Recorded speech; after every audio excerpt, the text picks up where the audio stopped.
All right, everybody. It is time for another Intimate Conversations. I am your host, Danny Terrell. I am excited to be here today. Big shout out to Mr. B. It is his birthday today. Well, his birthday's tomorrow. We're doing some celebratory things as much as we can today. Because that's all we have. We can't do much. So I hope you all are doing well today. I'm excited to have my guest joining us shortly today. This guest is, you'll find out more about them soon. I'm working with some new light stuff, so hopefully I look kind of cute. As our guest will be joining us soon, of course, like always, I want to do some work. The work that we need to do. Our guest will be coming in, and before that happens, our land acknowledgement. We as Central District Forum for Arts and Ideas would like to acknowledge that we are on the traditional land of the first people of Seattle, the Duwamish people, past and present. And we honor with gratitude the land itself and the Duwamish tribe. We acknowledge that we are on land that is stolen from the traditional home of the Coastal Salish people. The Duwamish ancestors were killed, brutalized, and stripped of their humanity. We lift up their work, we hold their pain and their joy as we honor them with our work today.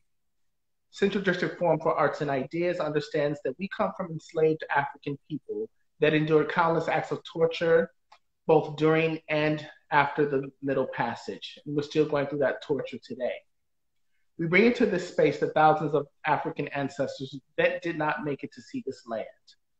The work we do today, it is on the backs and shoulders of the original people of this land and our ancestors who now guide us. We sit in this space to honor African people and their descendants and to give back to the people of this land. To our ancestors, we thank you. We see you. We invite you into this space with us so we can lift up your names and bless you with our work. Central District Forum for Arts and Ideas is a nonprofit organization solely dedicated to presenting emerging Black arts, artists, and ideas in the Seattle area. We believe in the value of community, creativity, identity, and passion. These values serve as our strategic frame and guide our day-to-day operations and program decisions. Hey, girl! Hey! I should transition real, serious to not serious, but that is my life right now. I love it though, because I'm over here shout out to my indigenous family, the Lumbee tribe, the Cherowa tribe, for both my grandfathers are indigenous mixed with Black. And I'm like, shout out to my Sierra Leone peoples. Right. And then I'm thinking okay, wait a minute. I think I'm on the Powhatan, Piscataway, and there's another indigenous tribe that I'm living on their land right now, Yes. Awesome. So yes. Yeah, shout out to our people. Yes. Yeah. My grandmother was Blackfoot, Black, and something else. So yes, big time. Yeah. Hi everybody joining us today.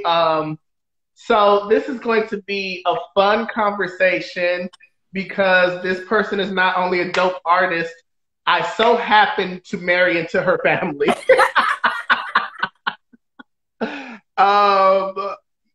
Those of you that know Mr. B is her cousin, her first cousin, and I married her cousin, and I found out that she was a dancer, and we kept missing each other, and then one day in December, we finally met. Yeah. After talking for a few years, and so it's on and popping from there. Okay. Welcome to all this craziness. Yes, I love every moment of it. So before we jump in, I did ask each person joining us, I'm trying to find the question. Okay. What is Black love? So if you know me, you know Central District Forum, we are about uplifting Black people. And we consistently talk about Black pain, and we talk about that a lot. I wanted to ask each guest, what is Black love? And so this is what Quynn had to say. Quynn said, this is a hard question to answer because for me, it looks like many things. For me, it looks like long walks in the city talking about life and God. It looks like cuddling on the couch, watching reruns of A Different World. It looks like a focused meeting of minds to build an empire, dancing to Earth, Wind, and Fire, or a quick slap on the butt as I walk across the room. It looks like transparent conversations while cooking, walks with friends to discuss life, and venting to a listening ear. Meetups with the homies to catch up and crack jokes.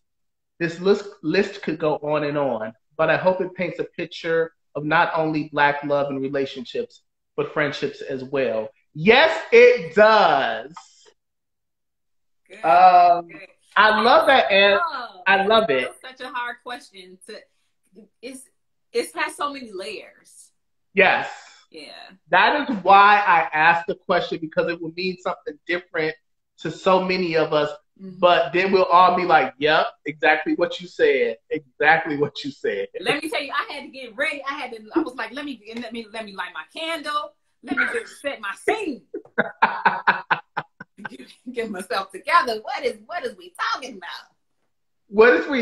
I don't prep the guests on what we're talking about because I just want them to speak from their heart. I think sometimes, we're dancers, so we do all the preparation and our show is polished. Okay. And then we like, dang, I wish I would have. So I don't prep nobody. Okay. See, so you good. You're fine. I will not ask anything that is too personal. Okay. I mean, I try to be respectful, but if you go there, if you open that door, I'm walking through it. I just want you to know. Okay, more than likely the door will probably be open, but go ahead. I'm ready. I'm going to walk so through it. So one of my first questions also is always like, what are you bringing into the space today, and who are you bringing into the space today? Today, what am I bringing in physically? That is an open question for you. That's a good question. What am I bringing today? I'm bringing a fun energy, a open to conversation and vulnerability energy, as well as my lovely scented candle. Yeah. And I'm bringing Quynn and her openness. Yay. Yeah. I love that. Ooh, so you gonna make me start different than what I wanted to start. I mean, I'm already comfortable on the couch. See, I'm downstairs comfortable. I'm gonna start with this question. Okay. Because I think it will also set us up for the conversation. Okay. It's something because I'm still getting to know you as a family member, but you are the youngest of 3 women in your family. Yeah. And a lot of times, especially with your sister Stephanie, I see a lot of posts about your mom and her sewing, and she was fly. Like, mama was fly. Okay. Like, hands down, creative, fly. And I was just like, okay, I wish I would have been able to meet her, because that is just like, when you talk about clothes and creating clothes, I'm like all in. So already in love. So that she was creative in making clothes and other things. Mm-hmm. What part of her creativity did she gift you? Ooh, that's a good question. My mother was a designer and a seamstress. She was a creator in her own right. And a lot of things I didn't learn about her until after she passed. My mom passed when I was 18. 18, turning 19, I believe. Okay. And, she left me with some sewing skills, made sure I was sewing. She left me with an ability to do it on my own. She was really big on us using our brain. Right. Figure stuff out. And you know how you would say, you might be like, oh, I thought this. Well, her thing was, don't thought, think. Oh. Like, ooh. Like she was really about using actively getting us to use our brains. Right. And trying to, I feel like she was trying to get us to understand our own power. Now, as a kid, I was all over the place in La La Land. I just wanted to dance and daydream. Yeah. Have ice cream. I ain't care nothing about that. But education was really big on us. Right. And then not being taken advantage of by men or in relationships and with other people. Like anything could relate to a sex conversation. If you can't put the cap on the toothpaste, how you gonna tell a boy to put a condom on? You can't clean the dish correctly. Say that, mama. Tell a boy to put a condom on. Like everything. It'd be like, really? Like, does that really relate? Yes, it does. Who knew? Who knew? You know, so See? Yeah, she left me with a love for running, a love for dancing, a love for Luther Vandross and Anita Baker. Yes. A love for traveling and experiencing the world and getting out of our surroundings and being open to be of service to other people, but not be taken advantage of at the same time. So it's stuff I'm always ongoing. It's still learning and unpacking too. So that's beautiful. Thank you for sharing that. Thank you. That also gives a beautiful insight into y'all. Yeah. You know, the more I get to know y'all, like that fire. It's so beautiful. It's beautiful to see that.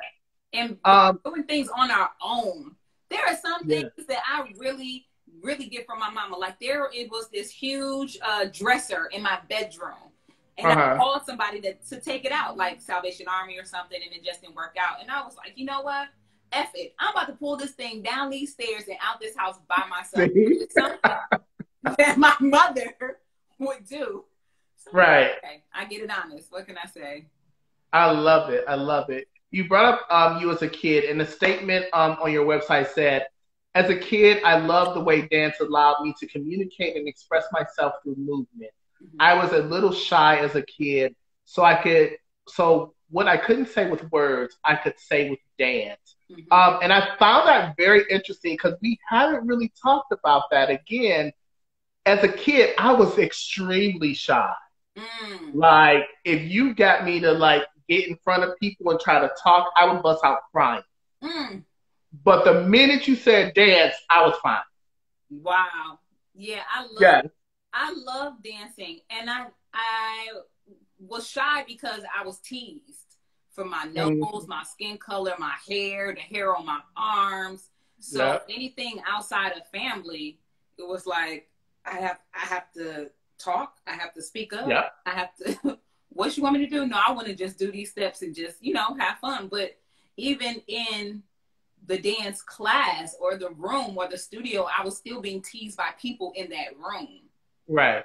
Which was interesting to love something so much and getting teased by some of the more popular people in the room was like, well, dang, now I want to go home and cry, but I love to do this. So exactly. Trying to figure it out. And literally a tap dancer came to the school and we were working on a show and he gave me my first solo. And I will never forget that because from that day on, I was like, okay, there was more self-confidence. I was still being teased, but at least it said, okay, somebody sees something that I'm able to do. And so from there, I'm like, okay, well, this helps me out a lot because I will forever have had that solo and you can't take that away.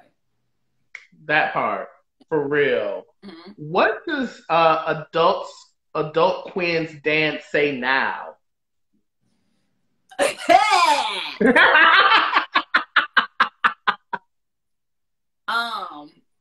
This is not a PG show, so you can say whatever you want to say. Quinn's adult dance in the house says, bitch, I'm grown. That part. Okay. And I'm still really developing my voice with working with the company Soul Defined. I co-directed this company. I co-founded it with my partner, Quynn Johnson, and being able to take ideas and put them physically on bodies is still something that it's not new, but it's new in a different way for me developing my voice as an artist. I see Quynn Johnson creeping in the comments too. Ryan, we love you. For sure. All the love. Love. Yeah. Sure. Yeah. Yeah, but trying to develop that voice is one thing, and communicating that voice with the dancers and getting them to express it the way that you see it is another. So now my voice is, how can I use my voice to affect change through movement and address social issues that we may see going on, or things that I'm just trying to get out. Like if it's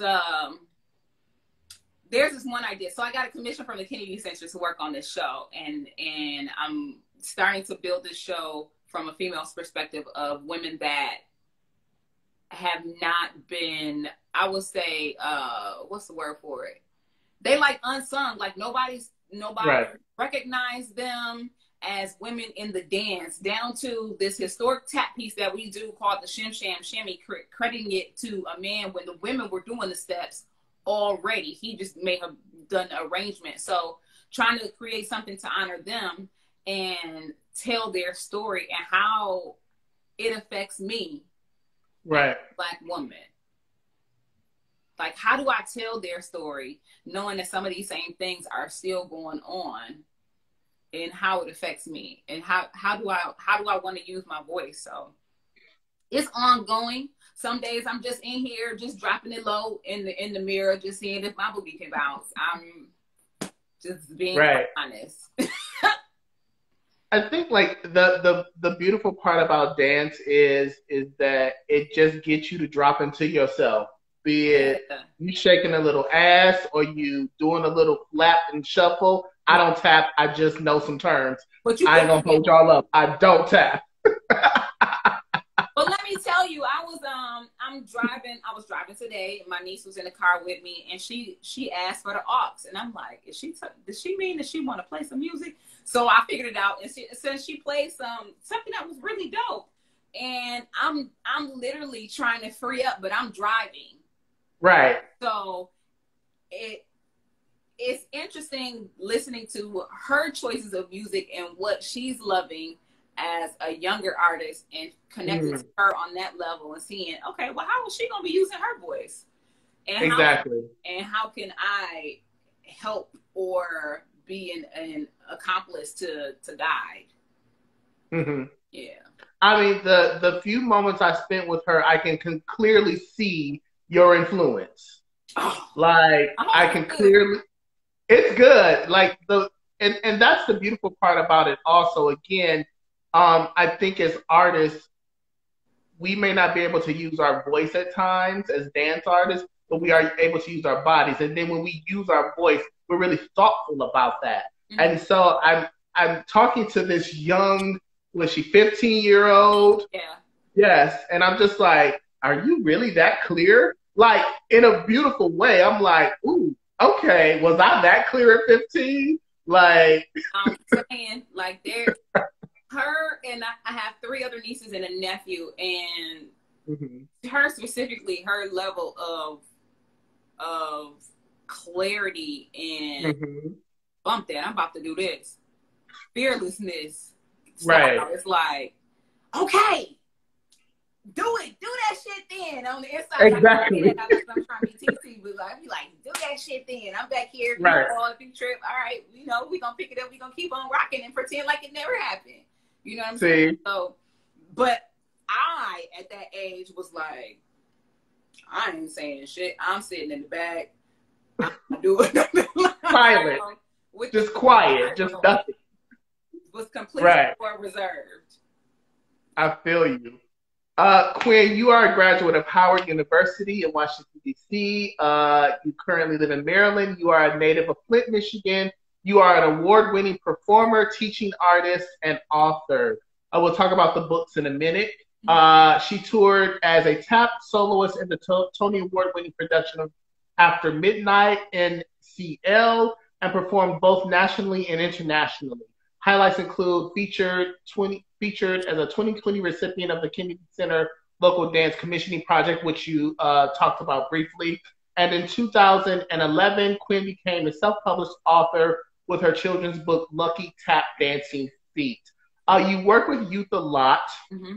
As a teaching artist, you use tap to explain. I'm not going to be as eloquent as you to explain. Math, I know that's part of it. Reading, I know that's part of it. But let me have you explain that yourself. Yes. So as a national teaching artist, I now am growing a larger platform to be able to share what percussive dance can do in the classroom. Tap dance and stepping. And through Soul Defiance Arts Education Program, we are really going into the classroom virtually and in person to share how tap dance can connect with literacy, how stepping could connect with literacy, how both art forms can connect with math to make the academic portion more enjoyable. Because school is boring sometimes. Like, I don't know who thought it was a good idea for a kid to sit at a desk and listen to your old monotone ass voice talk to them for an hour straight. About stuff they're not interested in. So why not take something that connects to them, that allows them to move, allows them to learn at the same time? Why not fold that into the learning? And really what we would like to do is, just like I said, have it weaved into the learning and not have it as an accessory or an elective. No, we just learned about character traits. Oh, you said he was strong? Show me how to do a strong stomp. How would you do a strong shuffle stomp? Well, did you put it in your body? What would your face look like? What would your other parts look like? So really getting kids and teachers, just educators, period, to understand that it is important for kids to make, not even kids, it is important for people to make a physical and personal connection to what they are learning so that they can actually learn it. Like my mama said, common sense is not common. It's not. I'm telling you, my mom got some catchphrases. I'm going to write them out. Try to write out all her catchphrases. But it's not. Should. And if I see that my 4-year-old niece is trying to learn her ABCs, but she's too busy running around, then we about to run and chant. And we about to put it to a song. And she's going to learn her ABCs. Not try to hold a kid down and get them to sit there, because everybody learns differently. Exactly. Yeah, and we're also working on professional development workshops to teach teachers and educators how to include this in the classroom. So in this virtual world, we have created so many videos on arts and education and bringing tapping and stepping into the classroom and body percussion into the classroom and lessons. I just worked with Ryan actually to complete 5 arts exploration lessons for our arts organization in Maryland called Young Audiences for specifically pre-K. Like, can you imagine some pre-K and kindergartners stepping and learning about patterns and choreography and counting and skip counting? Right. As you step. Yeah, so that's my love. I love it.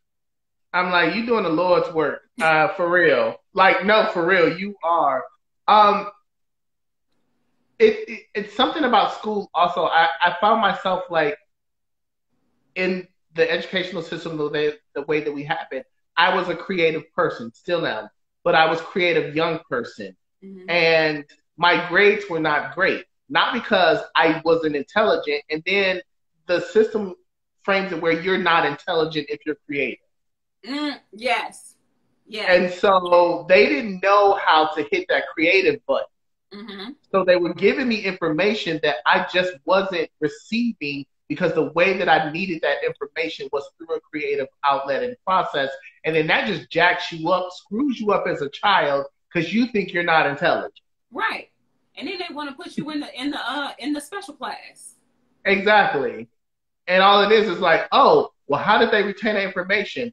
Oh, we just put on some tap shoes and we did this thing, or we did this dance move, or we did this, or we sung it out, or we created a rap about it. And they actually are extremely intelligent.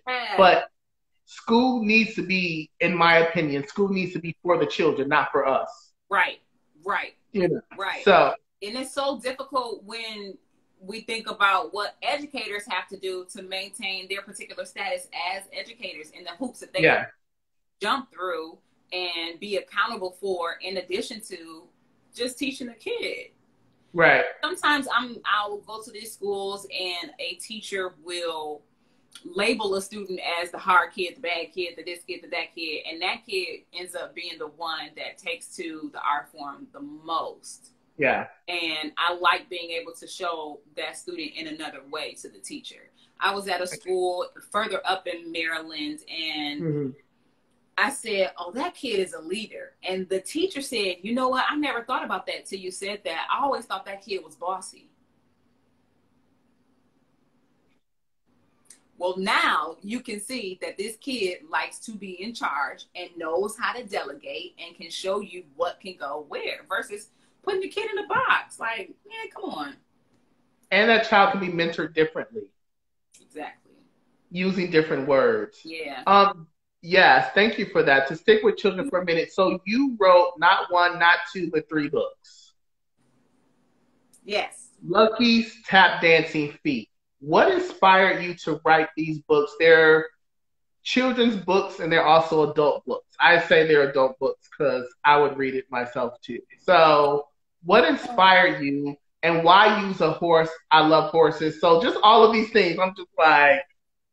So I was inspired to create a book about a horse. Well, I was inspired to create a book about tap, period, because of my nephew. He was, I can't remember how old he was, maybe like 3 or 4, maybe 5 so. And he was taking a few classes, not many, but I was trying to figure out how to educate more kids about tap dance, because when I went to Barnes & Noble to look for some books for kids on tap, there weren't any. And I'm thinking, okay, well, I guess I need to create one. And so I came up with all these ideas for different characters. And I'm like, Ethan, what do you think about a lizard? What do you think about a mouse? What do you think about this? And he was like, TT, why don't you just do a horse? Noted. Okay, sure. So the horse is Ethan's idea. And I love it. Of course, lucky, and started to think about what are some of the things that kids are going through when I talk to them in the classroom or mentor them in the studio, and put those things into the story. And really lucky, I am lucky, really. Right. And how you go into a space and you're excited about learning how to dance, and the kids in that space tease you for being different, whatever different features that is. Right. So, wow. Yeah. So, I'm going to write 3 books, and then I'm going to turn this into a stage show. See, what had happened was. Yeah, just explain that type of stuff. You know what? I'm just trying to wake up in the morning. I don't even remember how I said, I'm gonna turn this into a whole kids show with kids tap dancing and performing for other kids. Yeah. It was a great idea, though. And I did a Kickstarter and got support from my community, a huge amount of support from my community to create the horse heads and the legs, and like really pay for the diversity and really bring it to life. Like, I just, in actuality, the process for self-publishing a book was difficult and a learning process. And I was just going to create one book for me and one for grandma and keep it moving. It just continued to snowball. That's beautiful. Yeah. I was on a trip to Peru, actually, as the ambassador of tap dance. And I wrote the second book while on the plane. And I have a few more books in the pipeline. They're just literally just sitting on my iPad, just waiting for me to, I guess, send them to the editor. And Right. That was my next question. Like, what else is next for Lucky? And will you we're in COVID right now, as we know, and everything shut down. Is there future plans to bring back the kids show? Yes, I'm actually working on turning the kids show into a one-person show where I embody Lucky and Chip and a few other characters from the book all at once. And it's been outlined and structured. I just have to practice it and get it up on its feet. But actual kids show, I work with a group of students at Dimensions in District Heights, Maryland, and I really want to put it on that tap ensemble because I think they would do it. They would do it really well. Yeah. Other than that, I mean, I'm really using kids in my surroundings for material because not only aren't there kid books on tap, but there aren't any books on girls tap dancing. I haven't seen many on boys tap dancing, and I really work on an arts integrated book using tap dance. So using what I do in the classroom and putting it in on tap for kids. I love it. Yeah. You know, the beautiful thing about this is that dance is one avenue to get you to expand into other things. The beautiful thing I think also about the arts in general is that you have one idea of yourself. And when you are placed in a situation where you have to remove your own boxes and own walls, like you are often surprised about what you can do as a human being. Yeah. And really just speaking to those people that are even sitting in the corporate office right now who may be watching this and they're just like, oh, I feel the need to like want to dance. Do it. Move. Just do move it. Your body. Free up yourself. Like, I want to write a book. Do it. Your body. Yes. Have you seen that video of I cannot think of his last name, the actor from Lovecraft Country. Michael is his first name. When he was in the park dancing? Yes. I posted that video. I knew exactly who it was because he was dancing in Crystal Waters' Pure Love, so I knew exactly who that was. He was getting free. And that video, I get excited every time I see that. Every time. I just posted that video. Every time. You said what? I just posted that video. Okay. Yeah. Yes, so. It makes me feel good in my spirit that, like, okay, we in this COVID, but I need a release. Like, yes. And just dance. You need to dance. Yes. I love it. We mentioned Ryan before. You and Ryan are both the co-founders of Soul Defined Tap. Based out of Washington, D.C., Maryland area. Why did you both say, like, hey, we should do this thing? We should create this tap company, this ensemble, and create work. What was the defining factor? And like, yes, this is a great thing to do. That's a good question because we actually started out with two separate companies. I had a company called Just Tap. He had a company called Raw Sound, and we were doing a lot of gigs together as two separate companies. So it came to a point where it was like, you know what? I think we may be stronger if we merge together. And that's what we ended up doing. And came up with Soul Defined because a lot of people want to put tap dance into a particular box of Broadway tap and rhythm tap. When to me, you got to have rhythm to tap dance. So why? Well, I know why it's a separation, but it needs to stop. It definitely needs to stop. So the question became, okay, well, how do you define your soul?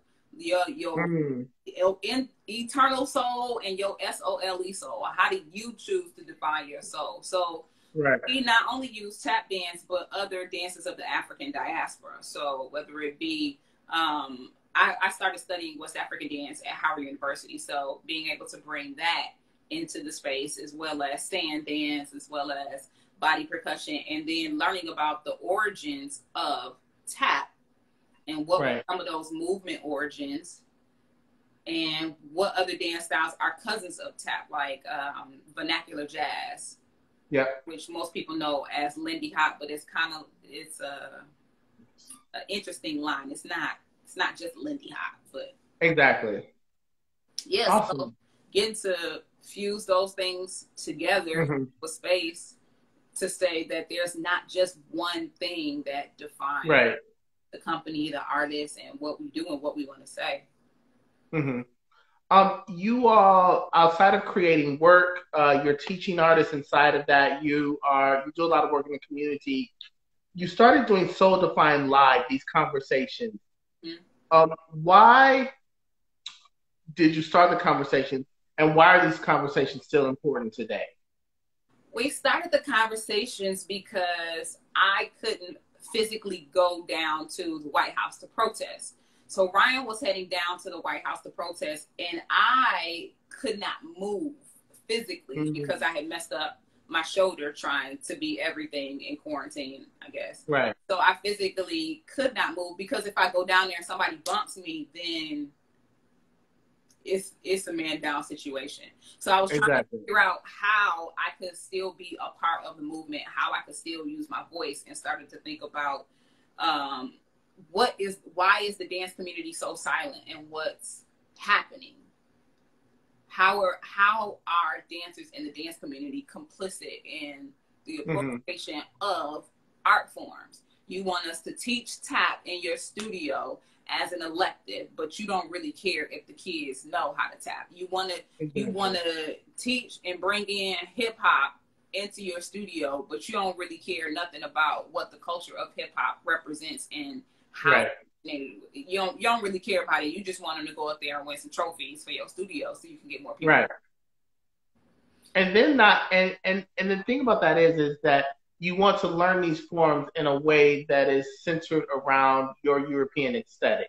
Right. And not the true aspect of like what it is. I was talking to a group of my students, college students, and I was like, pretty much, you want the rhythm without the blues. And I know we hear that phrase often, but to understand the rhythm, you must understand the blues. Right. Right. You know, you can't be involved in these dance forms without understanding why these dance forms exist. And they are forms of protest also. They are forms of liberation. Say it. Go ahead. And then you teach your students, and then your students get into a room with a teacher that's about that history life of the art form, and try to say, oh no, like like you know everything about the art form, when really your history was whitewashed. So now you about to tell me some shit about my shit? No. We not doing it. So now your students out here looking crazy. Had you just put a little more interest into actually educating them beyond the kickball change. So disrespecting the master of the art form that your teacher probably learned from. Hello. Like, that's a whole nother conversation. That's a whole nother, just the idea of just the levels of disrespect when you bring in someone who is much more knowledgeable than the person who taught you. Yeah. But you want to be disrespectful to them. That's a whole, it feels like in our own communities, we were having these conversations. Right. So when all the processing happened and I can't be outside, so how can we do this so that the conversation can be had on a broader scale? So that's really why the conversation started happening, and Ryan, high-fived and was like, yeah, we should do that. So we got with dance place and kept it rolling from there. And I think we've had so many conversations that it's kind of like, okay, well, what's the next step? After we talked it to death, what we gonna do now? What's the action? Yeah. And I think a lot of people are feeling that. And when I look at action, a lot of times, I think that's it. Like Black bodies, we talk so much, and again, we're talking to people who at times don't listen. And now, arts organizations, people have put out these very intense inclusion statements. Okay. And they're like intense and they're long and they're saying all the right things. How do we hold them accountable? Because I believe the action is not on Black bodies anymore. We've been in action mode. We've been in protest mode. We've been in fighting mode. Like, we've done all of this. And now that these people have put out these very intense inclusion statements, what do you think that needs to happen to make sure that they are accountable? What do they need to do? I don't know, because it feels like that's still putting us on the defense. Like, okay, now you said it, now I'm going to be watching you. So now I got to pay attention to everything that you're doing and not the that I'm supposed to be doing. Right. Now, if it comes up and I'm in a situation where I'm like, I know you said you was inclusive and we in this meeting and you talking reckless, then I need to hold you accountable in that space. But I'm not about to handhold an organization through their statement and watch their every move, because then I'm not doing the work and the purpose that I'm supposed to be doing. In the times of, go ahead, I'm sorry. No, go ahead. I was gonna say, like, in the times of COVID, I keep looking at the ways that we as artists can now move from depending on these organizations and these things. Is that true? Am I being delusional? Because I'm like, you know, we can't be in theaters right now. Technology at this point in time, we can access that a lot easier. Yeah. You know, how do we move as dancers, as artists through this time period? Do we need that support? Do we need some support? Do we not need support? I definitely think we need support, and I think we need to support each other and collaborate. Whether it be collaborating on a grant, because a grant is coming up that could help pay for both organizations, or we could split the money down the middle. I think we have to think a little more community. If we can. Sometimes it's like, yo, I just got to pay my bills right now. Like, I can't take on the worries of the world. And that's, you know, nothing against anybody for that. But if there's opportunity to collaborate with somebody that looks like you, that is of the same caliber, or somebody that you're trying to pull up and like, hey, we need to check into this because this can help us in this and that way. I think that is a way that we can continue to self-sustain and build in our own community.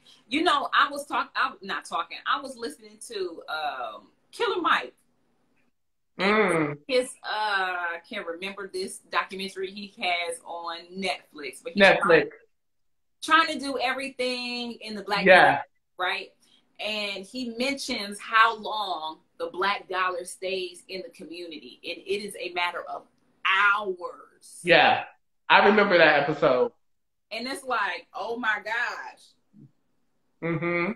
How long can this dollar recycle in our community? So how can we connect with other artists? Like, I'm a tap dancer. I need some music created. Right. How about I speak with a musician that I know and ask them about creating some music for me and pay them what they're worth, not ask them for a discount on their stuff. Right. They got to eat. Ain't nobody calling Sprint and asking them for no discount. You think Sprint, like, really? No. So paying people their rate. Yes. And starting to build that way. As far as other arts organizations, I definitely think that they can support, and in situations where they don't and they say that they do, we need to be like, listen, I just submitted this grant and this, and that, and y'all had nothing but great things to say from the panelists and the reviewers of this grant, but we weren't funded. So tell me why. Exactly. That's real. Yeah. That is so real. Yeah, it's.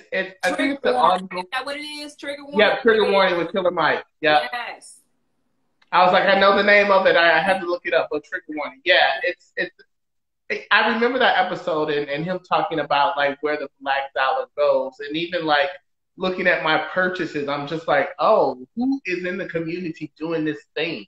And then on top of that, like I think one of the downfalls is that we seek people out in the community, but then we have a particular expectation of them. What you mean? And so I've seen a lot of people like, well, the food was good, but the service was hard. Are they slow? Or they this? And it just all of these complaints, Black folks about complaining about Black business, like, have we said like, yo, I want to support you. These are the things. I'm guilty of that. I am guilty of that. I have done that before. Like, okay, let's go check it out. And then we in there eating. I'm like, okay, is anybody ever gonna come take our order? Right. No. But like you said, like, were you alluding to us saying something to them about it? Yeah, like, are we giving them positive constructive feedback? Because again, it's like, I'm gonna say Applebee's didn't start where Applebee's is at right now. No.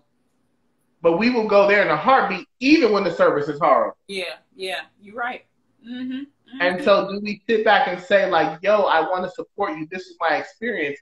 That doesn't mean, and do we even understand their story? How did they even get there? Yeah. Because we continue to talk about, like, being a Black-owned business and supporting Black-owned business and all these things. Mm-hmm. But we understand that it's 10 times harder for Black businesses, be it brick and mortar or just you doing your own thing, to survive. It's 10 times harder. Mm-hmm. We have to jump through certain hoops. And so can we have the patience with other Black businesses to really see them through the hard times and not just write them off because we have a particular expectation of them. Right. But then you can go to Macy's and get treated horribly, but we still gonna go to Macy's. Right. I'm just saying. Or you gonna go to Macy's, or you gonna do it online. And still be horrible online. Like, it's still never package. Yes. There's I wish I had the name, but there's a Black-owned candle company out here in Seattle, Washington, and she's a young Black woman just starting out, and I'm trying to get her name. Black Sunflower is the name of the company. And it's the candles are lovely. And so I'm like looking at the candles, I'm like, they're lovely, look at the price. I'm like, oh my God. And I had to stop myself. They're like $40 for a candle. But I had to stop myself. Mm-hmm. Because I'm just like, do I want her business to succeed or do I want it to fail? Yeah. And I have to understand why she's charging that much. Because she's probably doing everything by herself. Everything. And so, I'm like, I purchased. You know what? A lot of people won't see that, even as artists. Yes. And when you tell someone, a presenter, whoever, what your rate is, I feel like, especially in this virtual realm, that some people have an issue with paying your rate, whether it's in this virtual realm. Your rate is still your rate. You're still doing the work. So if I'm creating a product for you, if anything, it's more expensive now because now Quynn, Bukisha Jenkins Johnson, whatever, has to be her own sound engineer, her own light engineer, her own costume designer, her own. So if anything, it's more expensive. And it's more draining to do it in this virtual world. It's actually much more draining. It is incredibly more draining. I did 2 virtual shows for some schools in New Jersey this week, and you can't see the audience, so you can't gauge how things are going. So I'm literally like just performing for myself and trying to encourage myself as I'm performing. Hype yourself up. Hype myself up, like really, because you got to pay for the hype person too, which is yourself. So you got to pay yourself that extra money. but it's a lot of work, and I'm really surprised when some people, I won't say everybody, but some people want to question you about your rate. Like, if it's not happening in front of me, then it's not happening. Then you're not doing the work at all, and that's just not true. Yes. Like the same people that then think you could work remotely. Now in COVID, you can see that people have no choice but to work remotely. So it could always happen, whether, you have to be in front of me. You have to sit in the office to show that you're actually working, when really people be in the office on Facebook. That's why they ain't answering the phones when you call. So it can be done. It's interesting, but I mean, I still love what I do. Yes. I agree with you. Everyone, we're coming close to time. I placed Quinn's PayPal down there, and I said pay. I said it. But maybe I said it right. Pay. It's supposed to be PayPal. Amen. But pay. Like, I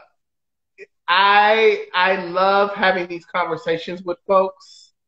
And one thing it is that please give your artists, give these speakers, give these folks money, Yes, before you ask, they are getting paid by Central District Forum for Arts and Ideas, but extra coinage never hurt anybody. Amen. Amen. Never. So go to your PayPay, i.e. PayPal, and just go to justtap1@gmail.com and give Cousin Quinn a little bit extra coinage. Right. Because, see, because she got to do her own lights, camera, sound, costume, and tech, book her own stuff. Like, we don't have it like that right now. Okay. And she got to hype her own self up. That's at least worth $50 just to hype your own self up. I'm just saying. Before we end, just a few things. Right after this conversation, you can jump to our YouTube page or our Facebook page to see Humanity, the Conversation, hosted by Vania Bynum. That is happening in conjunction with her show, Humanity and Evolving Perspective. Humanity and Evolving Perspective will happen November 8th, 2020. We'll have more details soon. Next week, we have intimate conversations again with my co-pilot and all of my art stuff, Mike O'Neill Jr., Majin. What else do we got going on? We have Showing Out coming up. So we have a lot of stuff going on. But again, let's just follow us. Please follow Just Quinn on Instagram to find out what she's doing. She's doing some really amazing things. In the near future, we'll be closer together. Yes. We will be closer together in the near future. So maybe we can work together and hang out. Just hanging out is great with me, like for real. Because I'm having a good time just getting to know you and laughing and just hanging out with you. So, yes, it's great. We did not talk about Flint, Michigan, but you are from Flint, Michigan. What was that like growing up in Flint? Right now we're hearing, say it again. I said I love my hometown. See? It was love, it was energy, it was rivalry, it was good, it was bad. I didn't have a bad childhood, so I can't really say it was bad. I had a great community of people around me, family, food, fun, basketball games, track meets, marching band, dance class, honor society meetings, mayor youth cabinet meetings. Like we stayed busy, choir rehearsal, playing in the band at church. We were doing it. It was a lot, and it was a lot to be done. So I love Flint. I love the fire that I learned in my hometown. I love the outgoingness, the go get it, the who wants some. Right. Oh, you want some? Come on. You know, like the both sides of it. The love that's there anytime that I go home, that there is to visit family or friends, there is love there. There's good food. Hey. And the apple orchard is the best in Michigan. Orchard out here, because I'm like, oh, is it gonna be the same? So yeah, I love it. And the reason I wanted you to talk about that, because we know that Flint is suffering through some water crisis, but also we forget that people live there. We forget that communities are there and communities are thriving, and there is beauty in these places. I think especially a lot of times when people talk about Detroit and now Flint, that area, we forget that, like, for me, Michigan people are some of the dopest people in the world, in my personal opinion, because I'm from Michigan. But what I find there, I don't find in too many other places. And so I just always want people, especially from Michigan area, be it Flint, Detroit, Pontiac, Saginaw, to really shout out the beauty inside of Michigan, because there is some really beautiful things. Yeah, it has its own culture, its own vibe. Everywhere is different, and a lot of times people only know about Flint about its water issue, but you don't know about your own water issue in your own hometown or the place you're in right now. so it's kind of like, thank you for checking on Flint. Flint is doing a great job. There are a lot of things thriving and happening in Flint. There are a lot of young entrepreneurs that are creating some really, really creative brands and activities and things happening in Flint. There's a lot happening besides a water issue. And a lot of homes are, from what I know, when I asked my sister about it, because I don't be going into people's houses to ask about their pipes, but she does real estate investing there. And some things are turning around for people as far as the water is concerned, and there's still some work to do. And to see the resiliency, this is what's happening, but we're going to keep it moving. We still have to eat, we still have to live, we still have to work. And the people have been working through it years before it became a national issue. So, yeah, I love Flint. I could go for a taco right now. Okay. That sounds so good. Oh my goodness, that's so good. Yeah, me and your cousin, we just decided to cancel our plans to go to Michigan because just COVID. Like, we were gonna go for Thanksgiving, but we just like, and then I was like, can we go to DC? And I'm like, well, I guess we run into the same issue. I was like, try to just get out. So, you know, I threw that out there to come see y'all for Thanksgiving, but I was just like, COVID, we need to be safe. So, yo, everybody, I love having these conversations because I just talk to folks. You know, we may talk about their art, we may talk about what they're doing in the world, but who they are as people are the more important things for me. I think, and just talking to Quynn, you can see why her art is the way that it is. Just who she is. Just smiling, laughing, joking, just all of those things. I can't wait to see you in person again. February, we're thinking February because we got to come look at some stuff and start to get some stuff together. So we're thinking February. Plus, I want to know what winter's like. Yes, okay. Because I'm not used to the cold. So, but we will keep you posted. Again, just Quynn on the, Instagram. I'll go to her website also to find out what else she's doing. Quynn Johnson, -inc.square.site. And maybe that's the wrong thing. There. Yeah, my website is just QuynnJohnson.com. Yeah, I was on your purchase page. So that is the purchase page. You know. Yeah. So, again, you can purchase several things on the website also. Sure. So I was on the purchase page, but it's QuynnJohnson.com. But y'all got the purchase page. So, again, drop some coinage. Last question for you. Also, Soul Define, you can go to their website to see what they're doing. That is souldefine.com. So follow her on all the things because she's doing some dope stuff in the world. What is your joy? Last question. The Arboretum. And I you and Marlo went with me.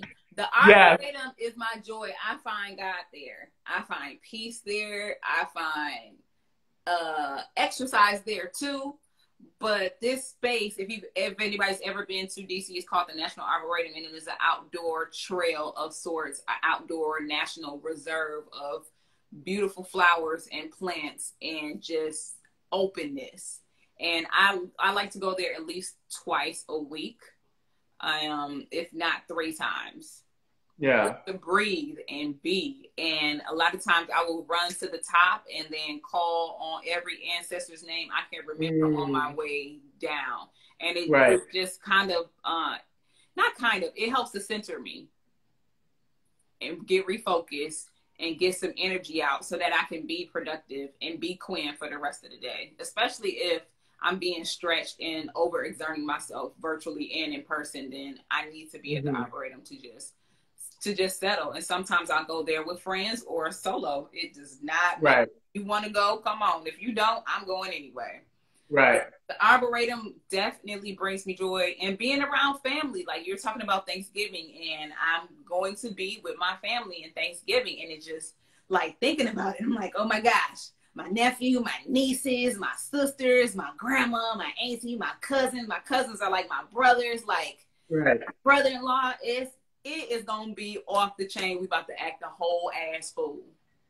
I love it. I love it. Great. So yeah, those are the two big things. And then my love, you know, just having love in my life, being in a relationship, like those. Okay, so those are my top three. You got 10 seconds left. Those are my top three. Love, all right, and Arboretum.